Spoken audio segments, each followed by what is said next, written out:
Hello, my name is Nicole, and thank you so much for taking the time out to listen. Today, we are talking about staying motivated.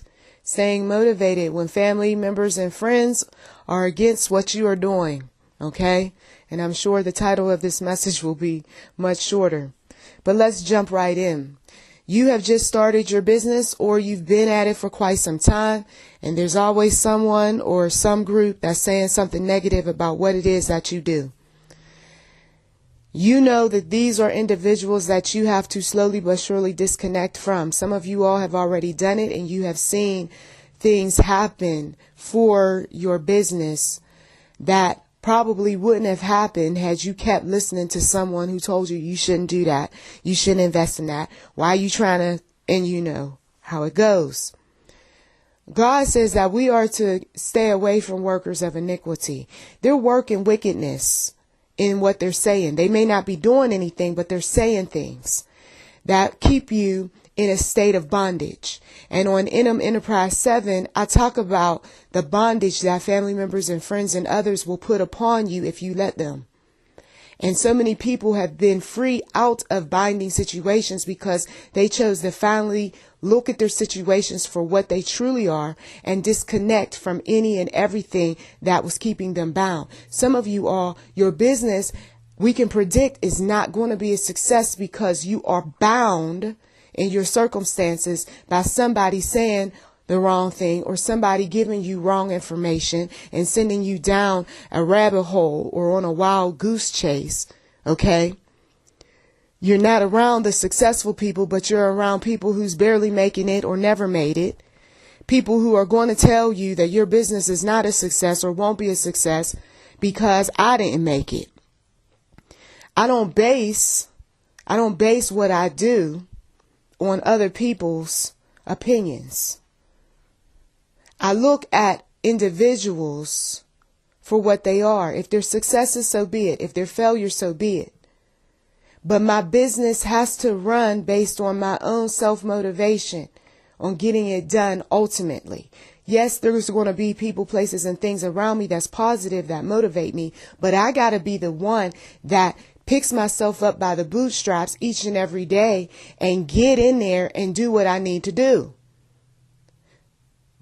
This is why you don't tell everybody everything that's going on with your business.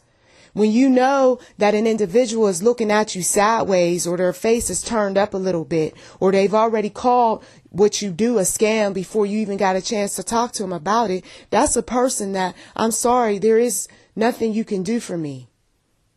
When it comes to my business, that part of the conversation is shut off. You are not allowed to be a part of anything dealing with my business. Even if they say, well, I'm just curious. No, oh, you're curious now. No, I thought it was a scam. Let me pray about that. Because if you're negative early on, you might continue to be negative. And I can't keep talking you out of your negativity. You've got to go into business with a positive mindset, people. From the start.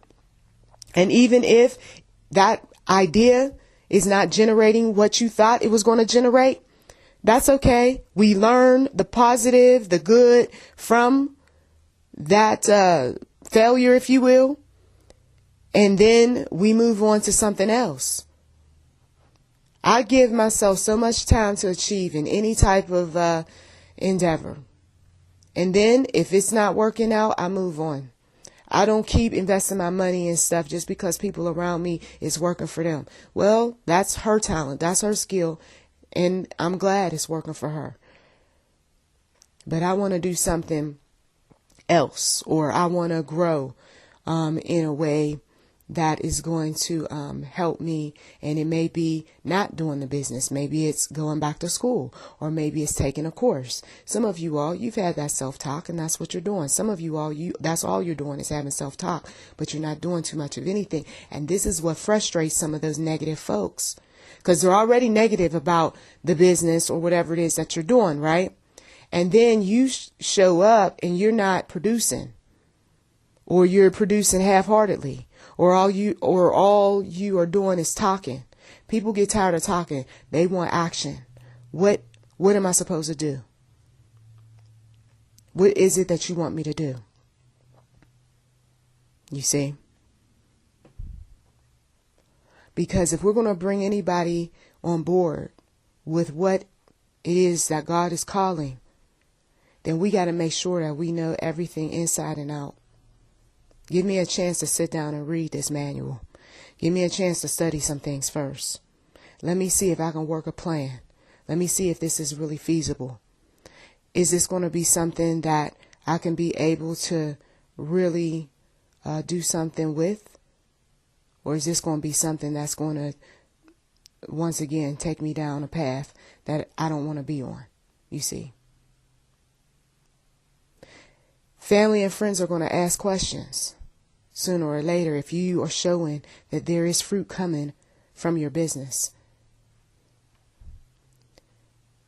You don't want to be the deceptive one. You don't want to be the liar. You don't want to be the one that's using and abusing people just to get some credit, some points, a bonus, an incentive of some sort. And too many people are doing that sort of thing, and that's why the family members are turned off. I know in the past there were business opportunities that I got myself involved in, and initially everybody was on board. But then after a while, people start not wanting to be on board because they don't want to keep being asked to do this or buy this or come here. And then you got to find a new pool of people and a new pool of people. I suggest that you don't get people who's really close to you involved in something that you know eventually they're going to burn out, or they're going to say something negative, or they're going to bring you down, or they're going to try to convince you to get away from it. It's just best to get around some individuals who are not that close to you. If you think about it, companies, when they hire, they usually don't hire family members once they are really up and running. They may use the family members in the beginning, then the family members are like, okay, I did all that I can do, and they move on. They don't keep hiring family members after a while. A lot of businesses don't do that because they know that in time, family are going to cause some problems with the arguing, with the things that they're going through, death in the family, you name it, people change. So they tend to get people involved that aren't the type of folks that know them very well. People that didn't grow up with them, people that didn't see when they once was this, that, and the other, that they could, put over their heads. They connect with people who are acquaintances, you see. And so that's what typically happens. Because sometimes when you get involved with people who you know well and they know you, they start bringing out the ugly. The devil has a way of using them. Some of you all know what I'm talking about. And that's why you had to get rid of some of your relatives that were a part of your business endeavors. And above everything else, because I know sometimes we can be so inundated with business-related matters, we still have to go right back to the one true God who we've been praying to bless us, right? We go back to him and we check in with him. And we ask him, what more should we be doing? Or maybe it's not what more, but maybe we should be doing less, okay? Because sometimes you can be so involved with a business that you forget about your family, okay? The ones that can help you, the ones that are concerned about you. And you don't want to do that. You don't want to end up distancing yourself from the people who truly love you, who truly got your back, who are truly supportive. So be mindful of the time that you're spending in business and make some time for your family. Once again, we're staying away from negative, toxic individuals. Number 2, we're not going around them with business opportunities and other things that we know eventually they're going to fade out anyway. They're not going to want to be a part of it. Number 3 is that we are going to make sure that we know everything about that business before we go presenting it to someone. And of course, number 4, we definitely want to make sure that God is involved. That point could have been number 1, but I know sometimes people are people and they get involved with so many different things. And so by the end of the day, one is talking to the Lord. Okay. There is no specific order to things when it comes to the spiritual realm other than to just make sure that God is involved. Okay. We're not going to complicate this message, but I'm just so grateful for those individuals who are really taking the advice and using it. People who are reaching out to me and they're just wanting to know more about work at home businesses and opportunities and so forth.